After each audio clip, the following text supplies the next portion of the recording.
Welcome to another Monday night podcast. Tonight's podcast is going to not necessarily be about grammar per se, but it will focus on figurative language. I decided to spend some time focusing on figurative language since I assigned a book report today that's focusing on figurative language. I know we've had a chance in class to really read some wonderful, amazing poems, amazing poems. I don't know if you caught on to that little comma reference over there. And we really had a chance to focus on similes and metaphors and a tiny bit with imagery. But I want to spend a little bit of time just reviewing similes and metaphors to make sure you're 100% certain about it, as well as kind of like introduce imagery and personification, which we'll really be focusing on over the next 2 days. However, you really need to know all these 4 things for your book report, so I wanted to kind of be able to give you a head start. So what's imagery? I'm sure imagery is something that you've actually really come across a lot in your school, in the past few years, but you may not necessarily have kind of like come across a definition. So what's imagery? Basically, when authors are, good authors use imagery when they're writing, and they basically use words to create a vivid picture in your mind. Almost you can close your eyes and imagine what that author is saying. What that author is describing. And it generally appears to your 5 senses, your hearing, tasting, smelling, touching, and feeling. Touching and feeling are the same thing, but you get my drift. So that's an example. I got this from this great website, literarydevices.com. So here are some examples of imagery. Taste: the familiar tang of his grandmother's cranberry sauce reminds him of his youth. When I'm reading that, I'm almost like imagining my own grandmother's cranberry sauce. Not really, because my grandmother didn't really make cranberry sauce. But let's say hypothetically, we did have this traditional Thanksgiving Suda, which we don't usually have Chinese on Thanksgiving. But let's say hypothetically I did. And, I would read this line and I would think of my grandmother's turkey and her cranberry sauce. The concert was so loud that her ears rang for days afterward. Totally can relate to this. If you've ever been to like a wedding where the music has been so loud, you almost can like hear it ringing that it's so loud. The sunset was the most gorgeous they'd ever seen. The clouds were edged with pink and gold. Here's another example of something that you could almost like close your eyes and imagine, picture it. After eating the curry, his breath reeks of garlic. Me, who's very sensitive to smell, I could totally imagine this and really think about how the person's, breath really smelled.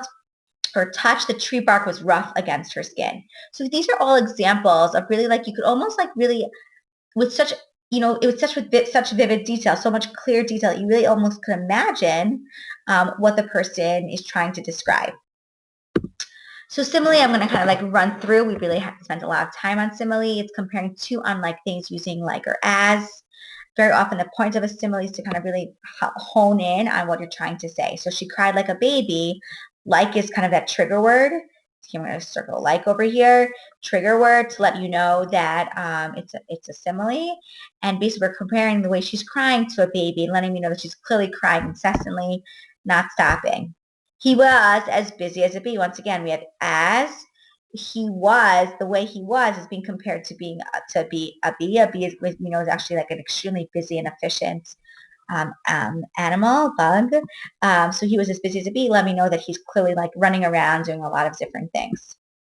Once again, a metaphor I'm going to, kind of rush through as well, because we both spent a lot of time discussing it, comparing 2 unlike things, not using like or as.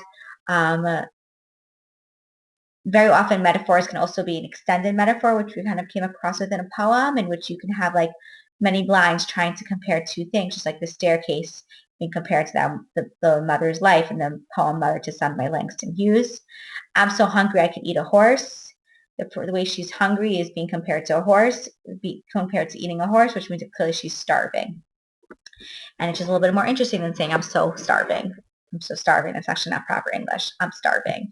Here it's almost like, you can imagine it a lot more, and it's a little bit more descriptive. What's personification? That's another thing that we're going to come across.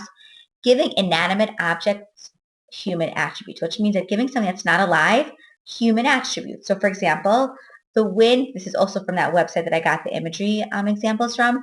The wind whispered through dry glass. A wind does not whisper. A wind is not a person, but you could almost kind of like imagine, woo-hoo, woo-hoo, like almost like, or I don't know if you can hear me blowing, but the way it's like kind of like describing, you can almost like imagine how the wind is blowing, kind of like through the dry grass. The flowers dance in the gentle breeze. So as opposed to just saying that the flowers were moving, dance, almost like you could have like almost like a little bit of a better picture, but we know that flowers don't really dance. We're giving like inanimate objects, meaning the flowers, human attributes. Time and tide waits for none. We're just going to skip that for now. And the fire swallowed the entire forest. What does it mean that the fire swallowed the entire forest? That that clearly like the fire is really like, kind of taking control and destroying the whole forest.